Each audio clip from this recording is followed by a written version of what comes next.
Hello, everybody. Veritas here. I just like to proceed today's episode with the shout out to WIDA. I've teamed up with him. He's given me this platform to speak to you guys. New YouTube channel. It's at WIDA_vision, VISION. And so again, that was WID as in David, A_vision on all platforms. If you're a creative and you'd like to feature here, we're looking for content creators, artists, designers, musicians, developers, and much more to get involved. So get in touch if you have talent that you'd like to share and work with some other like-minded creative individuals. The link will be in the description. Okay, here we are on part two of needs versus desires. Okay, so in this episode, I strongly encourage not watching this one first if you haven't seen part one of this. It'll make a lot more sense if you watch that one and then get on to this. In the previous episode, I spoke about how the ego, which many of us, myself included, in our journey of ascension, have what I consider to be incorrectly labeled the ego as an enemy, as a bad guy, as something that needs to be vanquished, destroyed, killed, so on and so forth. And in reality, it's my interpretation that the ego was our gift. It was the analogy I used. It was the one of a kind, nothing else like it, baby bird that was wounded that required love to heal. I truly believe, and believing what I'm about to say isn't necessary to get value out of what I'm going to say for the rest of the episode, but I believe that the realm of matter and quote unquote this reality is, they say it's the 3D and, it's negative and blah, blah, blah. I actually think it is our gift. I think it is what gives creator beings that are infinite and truly limitless an opportunity to give love. If you are an infinite being and you have everything you need and nobody needs anything, you don't have any way to express love. And I believe that the universe itself is agape, or agape, which means not based on the desirability of an object, but rather the transformation of the subject utilizing the power of the divine. It's also very similar to the true definition of what charity is. It's not giving people money, or shouldn't be. It's about giving love and creation to transform things. So, where am I going with this? All right, so the ego is our gift, and I spoke earlier about how in my ascension process, in the early stages, I said, I have to get rid of all of my needs. And I misappropriated desires with needs. And in doing so, I found myself in this weird no man's land. I didn't need anything. I didn't desire anything. I stopped working out, stopped taking care of myself. I was just kind of seeking knowledge. I was in a very, very confused state. And I kept asking God, universe, saying, hey, what am I supposed to do? I'm giving everything up. I don't know what I'm supposed to do. And it wasn't until I realized that the goal was not to run away from my needs. And by the way, I will tell you something. If you don't transmute and transform the needs of the ego, and someone's a spiritual person, at least I'll speak for myself and my assumption of what would be the case with others. If they don't transmute their needs and turn them into desires, they are still there. They are just severely repressed and buried. And the problem with that is they will project out into your world. Jesus said, when you know what's in front of your face, you will be known. So when you know what's in front of your face, you will be known. Sounds a lot to me like he's saying what's in front of your face is you. And when he says, when you know what's in front of your face, you will be known. If you do not come to know yourself, you will, he said, if you know what's in front of your face, you will be known. All that is buried will be uncovered. All that is hidden will become manifest. Sounds a lot like he's saying to me that what is outside of you is a projection of what is inside of you. All right? And in other words, he said, you have never come to know another. Sorry, you've never come to see another, you have but seen yourself. That's a paraphrase. He says, don't Don't try to remove the speck in your brother's eye until you remove the log from your own. It sounds a lot to me like he's saying that what is outside of you is a projection from what's inside of you. And so the other thing he says, so if you do not come to know yourself, if you come to know yourself, you will be known. If you do not come to know yourself, you will live in poverty because you will be the poverty. And so I can tell you from my own personal experience and my own journey, I tried to run away and escape and ascend away from the ego because I thought the ego was this bad thing that needed to be destroyed and so on and so forth. And all it does is just buries it. And here's one of the interesting things. If you try to bury the ego, this is what it does. It will automatically project a judgment on other people rather than putting it on yourself, because you've just told the ego, I don't like you. You are wrong. You are bad. Your thoughts, your concerns mean nothing to me. They are bad. I don't want to be aware of them. And think about it. You're higher than the ego. You're the one that's supposed to be listening to it and healing it. It's like you're a parent to the ego. And imagine your kids every time they came to you and said, Mommy, I have a problem. Help me with this or something. Daddy, I have a problem. And you said, nope, you're a bad child. Nope, I don't want to hear it. And you run away from them. Well, that kid's going to have some severely suppressed issues, and they're going to act out. And the way the ego acts out, so you got to remember, everything is frequencies. And if what Jesus said is true, and I'm understanding and interpreting it correctly, what he's saying is, you can bury it all that you want. What is hidden will become manifest. It will project outwards in front of you. If you live in poverty, then you will be the poverty. I'm sorry, you know what I mean. If you don't come to know yourself, you will be the poverty, and you will live in poverty. So if you suppress it, you deny it, you don't listen to it, you don't transmute it, you don't heal it, it will project outwards. And here's how it projects outwards. It's really interesting. It's fascinating. It will project outwards in conflicts with other people. And when you tell the ego you don't want to hear it, you're ignoring it, you're suppressing it. So then all of a sudden you start thinking about things outside of you. Oh, this world is so bad. These evil government people, all these evil left wings or these evil right wings and blah, blah, blah. And that's the ego doing it because you're not listening to it. So I can tell you, you can't escape it by running away from it. You have to face it and you have to heal it. So how do you do that? One, don't make it your enemy. It said, love thyself as thy neighbor. Think of the ego as thyself. Because what we really are, my belief, is what we really are is we are just love. We are impartial. We are this just kind of like the mid thing. We're in the present. We're in the middle. So you have past and future and present. We're in the middle of that. You have spirit, you have body, and then you have us, the soul. Right? And our job is to be the middleman between the spirit, which is the feed, the fuel, the power to heal all things, super max love. And then you have the ego, which is the thing that needs to be healed. So, it's my belief that we're a Holy Spirit. You are both the wounded, the healer, and then in between you get to choose who you want to be. And so the goal is to transcend the ego, is to separate ourselves from it and understand it is not who we are. It is a member of us. It is a part. It's like a tail or an arm. It is not the one that should be doing the thinking. It's not the one that should be doing the planning. It's not the one that should be doing the judging and blah, blah, blah. It's supposed to be the thing from which we heal, and that is why it's a gift. If you think you're the ego, then you are now in a box and you can't heal yourself. You can't transcend yourself to heal yourself. So now, even if you're seeking God, and if you don't think God is within you, now you're seeking some power that's outside of you, and you feel like you don't have the responsibility. And the reality is love is at your core. That is God at your very, very, very center.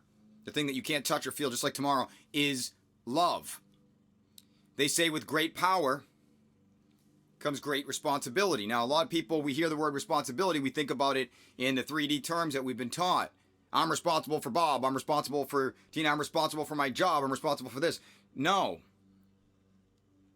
we're not even responsible because the minute you look at something outside of yourself, it has now become the past. You are not responsible for the past. You are only responsible for the present. And actually what responsible means is response.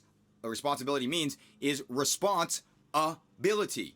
Well, you only ever live in the present moment. You are not responsible for the past. You are not responsible for the future. You are responsible for how you're able to respond in this present moment. Confucius said, I do not create, I transmit. You don't have to create love to give it to yourself or the world. You just have to tune into it. And love is the only and greatest power of the universe. You might say, well, fear is a power too, right? Hate is a power. They're the opposite, actually, of love. They're less love to varying degrees. And so love is the greatest power. It's the most, and again, I'm going on the term agape, which means not based on the desirability of an object, but the transformation of a subject utilizing the power of the divine. Look around you. All things around, just look at the world around you. Everything has been created through the power of love. So with great power, love, with great love comes great responsibility, ability to respond. The greater you tune into the frequency of love, at the only time you can ever tune into anything in the right now, present moment, the greater your ability to respond. And one thing that's very, very interesting, the ego thinks it does things.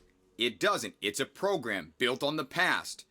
It's not actually doing anything. It's artificial intelligence that's following a routine pattern. It thinks it cannot, by itself, create anything. It makes things. It takes things and it combines them, like the Fibonacci sequence, which goes 0, 1, 1, 2, 3, 5, 8, 13, 21. If you see those numbers, they follow a pattern. The present number can only add itself to the past number, which will automatically create a predictable, mathematically precise future number. That's all the ego can do. It is artificial intelligence. It feels alive, but it truly cannot create. All it can do is crunch numbers, and it does it perfectly precise every time. It says, I am this, and whatever it considers itself to be, what it can and cannot do, that sets its values of what it thinks it wants and what it thinks it needs, which then sets the feelings that it will have in a given moment relative to how in line it is with what it wants or what it needs, which sets its action. Then it does something, and then the world reacts to it mathematically every single time. So if someone stays in the ego and they do not transcend the ego, which doesn't mean to kill it, it means to step outside of it and realize that it is not your enemy, it is not against you, it is artificial intelligence. It is only doing exactly what it was programmed to do in the past. It is not bad. It is not evil. In fact, you exist right now because of it. So if we label it as an enemy, then we're going to deny and we're going to suppress. It's going to rebel. It's going to lower our frequency. It's going to project out in our outer world. It's going to act out, and it's going to bring problems to us over and over and over again. And it's not its fault. It is suffering, and it needs us to change. So when you look at the ego, not just as not an enemy, first, you separate yourself from the ego. I am not the ego. The ego is a program of beliefs that I stored in there in the past. That's number one. Number two, the ego is not my enemy. Because if you think the ego is your enemy, you're casting judgments on the ego, and you created it, so you're casting a judgment on yourself. And if you believe in God, God created you, so now you're casting a judgment on God. You are casting a judgment on yourself, your ego, the world around you, God, everything. You'll be stuck. So first you transcend the ego by realizing you are not the ego. Realize what it is. It's literally just a program. That's all it is. It's a program of what it believes it is, which automatically continues to reverberate out into what it thinks it needs and thinks it wants, which reverberates into how it feels at any given moment relative to how those needs or wants are being met, which automatically perpetuates out into its intent in that moment, and automatically perpetuates out into what it does. You know, you listen to Dr. Dispenza, Bruce Lipton, anybody really that's into the psychological field, and they will tell you that at least 95% of the time, human beings are not making decisions. They're just going according to a program. So the first stages of waking up are realizing not that the ego is an enemy, that it's just a program, which means it's not you. And one of the things, for those of you, depending on how far along you are, what I started doing in the early stages is I started listening to my thoughts. And then when I heard them, I said, how can I be listening to this thought if the thought is me? How could I observe a thought if it's me? I am separate from this thought. And the next step is what you don't want to do is you want to accept everything about the ego. Accept it. Step 1. That's step 2. Transcend the ego, realize the ego is not you. When you do that, it makes it a lot easier to accept it. Then the next stage is to love it. Well, how do you love it? Understand that you could not exist right now if that ego didn't do every single thing it did up until a second. I don't care if it feels like the present. The minute you focus your attention on it, it has now become the past. You don't exist if that ego didn't do exactly what it did up until now. And that's why the story of the Jews in the Bible, I look at the Bible as code for conscious development. That's what I see in it. I don't care if it's historically accurate. I believe it's a code. And there's a lot of stuff I did in my year of like basically getting rid of all my needs and desires. And, I'm pretty sure I figured out the Da Vinci Code. That's a whole other thing. I was going to put in a podcast, but I don't know how useful it would be. Maybe in the future or something. But so you transcend the ego. Then you accept the ego. And then you love the ego. And you thank it. So the story of the Jews, they got out of Egypt. When they were in Egypt, they were slaves. It was a dark place. They weren't free. It's like us. We grew up in a world, we were indoctrinated, we were fed poisons. It was a dark place. By the way, it definitely is changing. No ifs, ands, or buts about that. It's already changed. People's consciousnesses just need to catch up. But it was a dark place. So guess what? They developed personalities and egos to get out of Egypt. And it worked. So they didn't do anything wrong. There was nothing wrong with their egos. There was nothing wrong with them. They got out of Egypt. They got to that point. Thank you, ego. I love you, right? But then what happened is they wandered around in the desert for 40 years because they didn't transcend. They didn't transcend. They didn't change anything. And I'll tell you something. Until we transcend the ego, which means separate ourselves from it, accept it, and then love it and be grateful for it for having got us to this point. Until we do that, we're not changing anything. We're just suppressing the heck out of everything. And that's why you see so many spiritual leaders end up going the dark path. Because they just suppress the heck out of everything. And it blows up in their face. Right? So then you transcend, and that's why I say what got you out of Egypt won't get you to the promised land. Right? But here's the crazy part about it, and this is why I said in the previous podcast. The ego really is a gift. We're spiritual beings. We're thought. Spirit is mind. And it's a combination of mind and emotions and stuff like that. It's a less tangible realm. You're getting into like emotion is magnetic energy, thought is electric energy. And the two of those combine, and then they create matter. So for a lot of people, that have been on this spiritual journey, myself included, when I first started, I'm like, I'm a good guy. I'm selfless.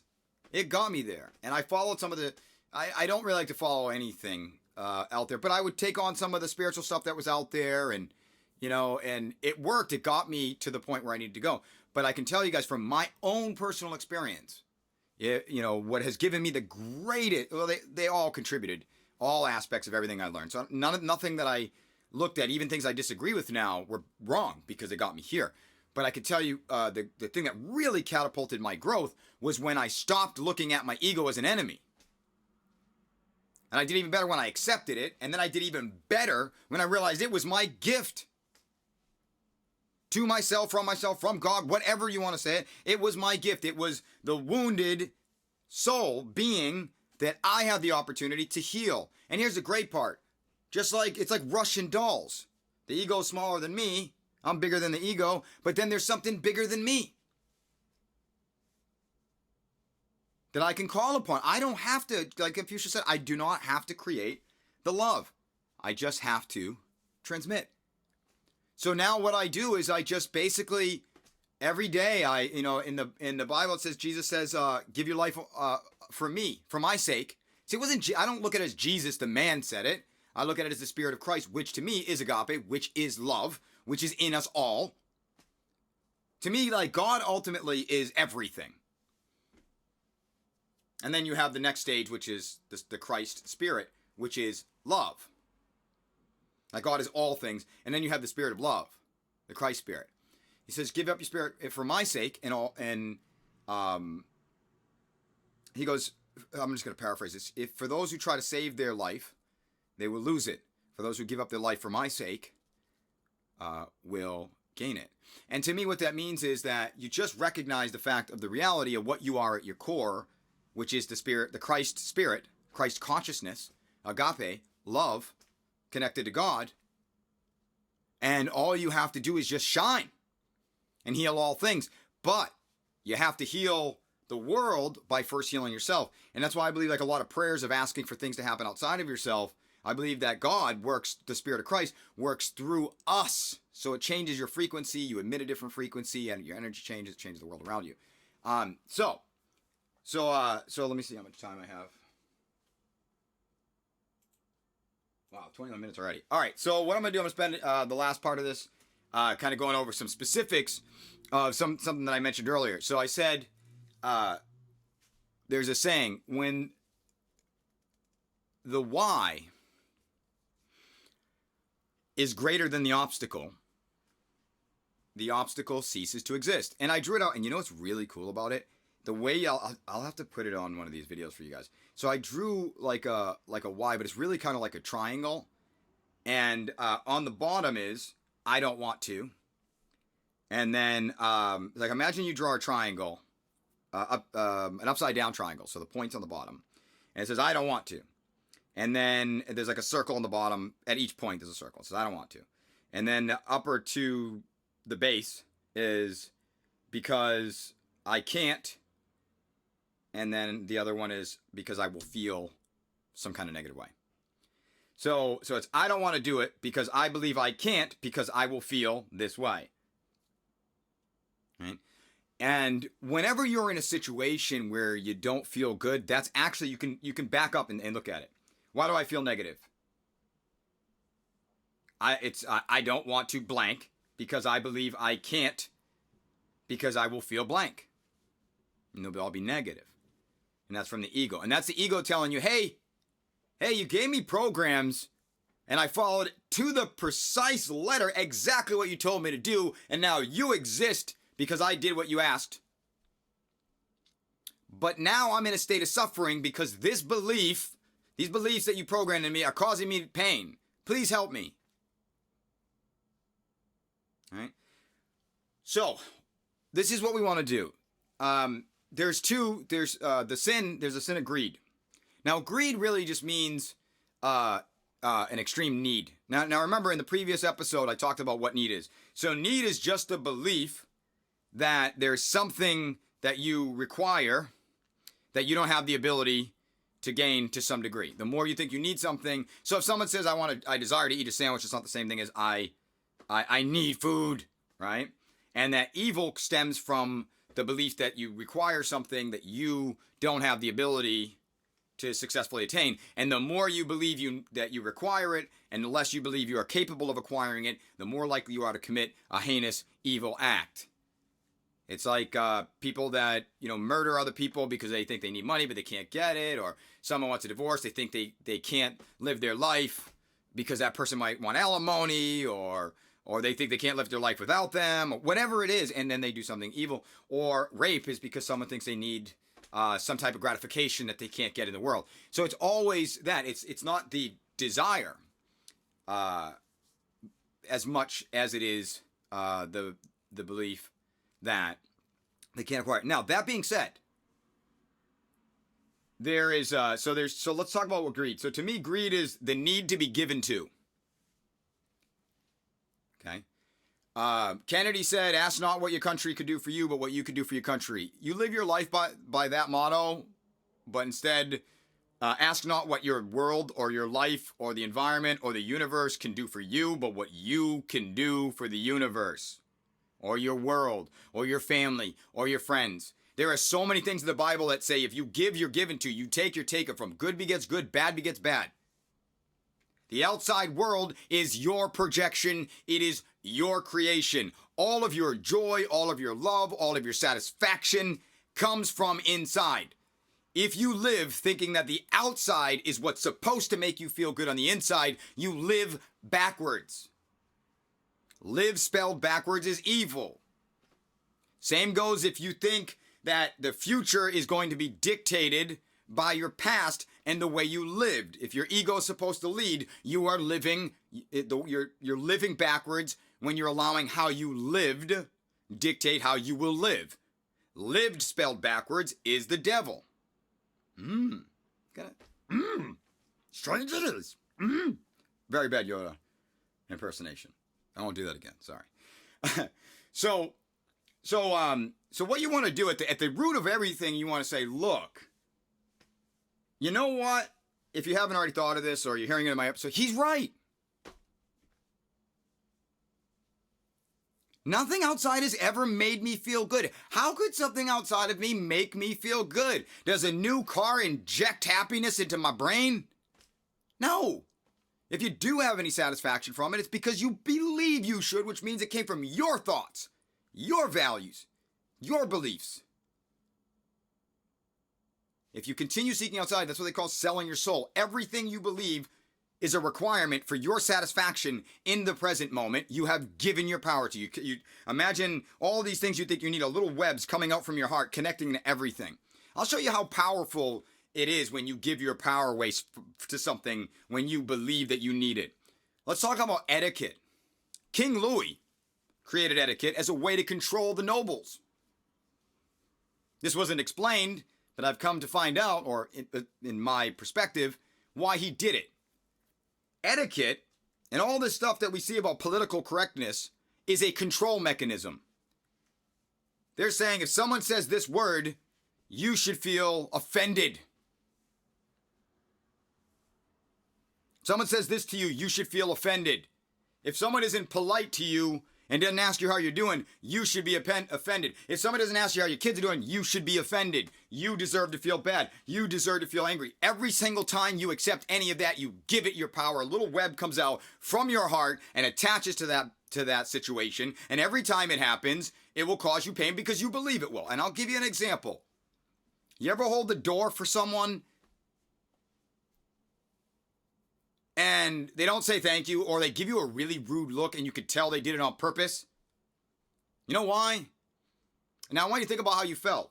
Now I know this used to happen to me, but I never, when I was like, if I'd hold the door for someone, I didn't say I'm holding the door because I want them to say thank you, but because I had been programmed by my society to expect it, to need it to some degree. I remember when people would deliberately not say thank you or look at me funny, and I would get a feeling in my chest. I know you guys know what I'm talking about. And that was I lost a little bit of my joy, my spirit. The spirit is joy, it is courage, it is wisdom, it is love, it is happiness, it is gratitude. The spirit is all of those things. And anything that's negative, all negative feelings are the absence of that because you've given it away to something else by your beliefs. Or you ever have someone, you're right behind them and they deliberately don't hold the door and you get that little feeling because you expect it, right? So what we want to do is we want to switch our root program, and it takes time. We want to switch it from I need things to be given to me to, which is greed, to and this is in charity, its opposite is my new goal, modus operandi for my ego, and that's what you want to do is reprogram the ego. You don't want to kill it, you want to reprogram it, you want to transform it, you want to transmute it, you want to bring it and create heaven on earth as it is in heaven, not just make heaven. It's saying bring heaven to earth. The Jesus fish is what they call a mandorla. A mandorla is two overlapping circles, sacred geometry. That's what the Jesus fish is. And that's why a sacred union, the Celtics used to do the two rings, the two circles, because it signified the two circles that are overlapping. As above, so below. Which means it's a trinity. The two overlapping circles, the thing in the middle is you. The bottom circle is the ego. The top circle is heaven, the spirit. Bring them together, people, right? So you want to switch from need to be given to? Ask not what the world can do for you, but rather what you can be for the world. Now, here's what's amazing about this. Love already exists. You don't have to create it. You just have to tune into it. But we have been trained to tune into fear and need and greed.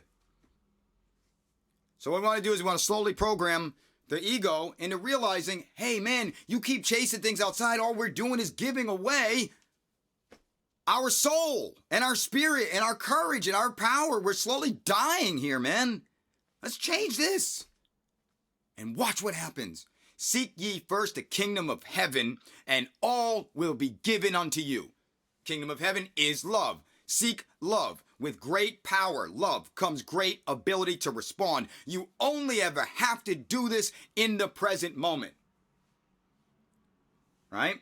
So how do we train the ego? Well, the ego is built on the past. The ego is connected to the body. The body, unlike the spirit, is more defined, more limited, more needy, more habitual, more repetitive. That's its job. Einstein said, the mind of inspiration, the mind of the spirit. I'm going to paraphrase that part. He says the mind of inspiration is a sacred gift. The rational mind, paraphrase, ego, is a faithful servant.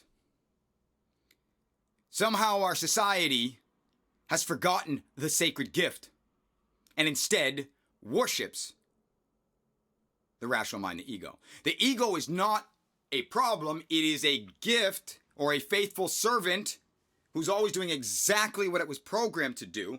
And it only becomes a problem when we live backwards, become evil, when we think we are the ego and we worship it, as Einstein said. Einstein said, do not use the mind that created the problem to try and solve it. So the ego is being faithful. It's doing everything you asked. It got you out of Egypt. Now you're wandering around in the desert. Now a problem comes. So now this is the opportunity to listen to the ego, transmute it, transform it, change it, and get yourself to the promised land. So how do you do that? So I'm going to give you guys a step, and then I'll probably make a third episode to go into this a little bit more. All right, so here's the Trinity. This is what you want to do. So when you feel negative, ask yourself, what is it that I don't want? So remember, it's the Trinity goes, I don't want because I believe I can't because I feel or will feel this way. I don't want because I believe I can't because I believe I feel or will feel this way, whatever it is. And watch that happen. So you don't feel good. Say, why don't I feel good? I don't want this person doing this to me. Why? Because I believe I can't be happy because of what they're doing, and I will feel anxious or angry. Whatever it is, all right? Make sure to use the word believe, because I believe. Now, belief is be life with a lie in the middle, okay? That's what we want to do. We're not learning, we're unlearning, okay? We're unlearning the lies. So, now how do you approach it? Say, okay, so now take whatever that is the opposite. So, we'll make a simple one. I don't want to do the dishes. Now, what's funny is when you start trying to say this, you realize how silly your negative feelings are. But this is good. You're healing the ego. So as you start to say it, you're going to start saying, wow, this sounds really silly. But this is how you can heal it. So make yourself break out the Trinity of why you don't feel good about it, right? Why you want to be slothful, lazy, whatever it is. The dishes. Oh, I got to do the dishes. Anytime you say I have to do or should or need, that's the ego. It believes it doesn't want to because it can't do it without feeling a particular way, right? So say, all right, so I have to do the dishes. Let's catch this one. I don't want to do the dishes because I believe I can't do it without feeling bored and anxious and annoyed. All right. And then you say, okay, I understand why you feel that way. Because in the past, we didn't have the new information we do. It's okay. But here's the reality. We're in a trance. So because you're transforming to wanting to desire, give, and create to your life, and you're overriding the old one of needing to be given to, now this gives you, your ego, a reason to want to overcome these things, because you're saying, hey, I want to ascend. I want to raise my frequency. I was not happy. And I was chasing the outside, and now I am aware that the answer will never come from outside of there. So it's all or nothing. I am all in to transforming myself, transforming ourselves. Because the other way is slowly decay and then spiritual and physical death. I don't want that. We don't want that. The best thing, the most important thing on our list is that we desire to transform ourselves and create change. And we're going to do that by switching from need to be given to desire to give to and create the change that we want to see in our life, in our worlds, within ourselves. All right? So I don't want to do the dishes because I believe I can't do it because I will feel annoyed. All right. So let's reverse that. Well, we know that's not true. So we do want to do it because we create our feelings and we can feel whatever we choose. And we want to do it because we're in a state of growth right now. And I know I can do it. And then do it. And don't judge yourself by whether sometimes you fail at that or, misstep on that or not. That's not the point. The point is just to do a little, just to be a little bit more aware. Don't set any standards. I'm gonna catch it every single time. Just say I'm gonna do the best I can to catch myself as many times in my negative feelings and do the best that I can to try to transform them using that Trinity. Right? So what you do is so you don't feel good. Say, why don't I feel good? Because I don't want. Number one. Because I believe I can't. Because I believe I will feel. Switch it. I do want to do it because I create my feelings and I will feel this and I can do it. And then do it. And all it is the ego's not bad. It's just following a program. It's a habitual, repetitive creature. So it's going to take some time to reprogram it. And that is it. All right, we'll do episode 3 in a little while. Thanks, guys.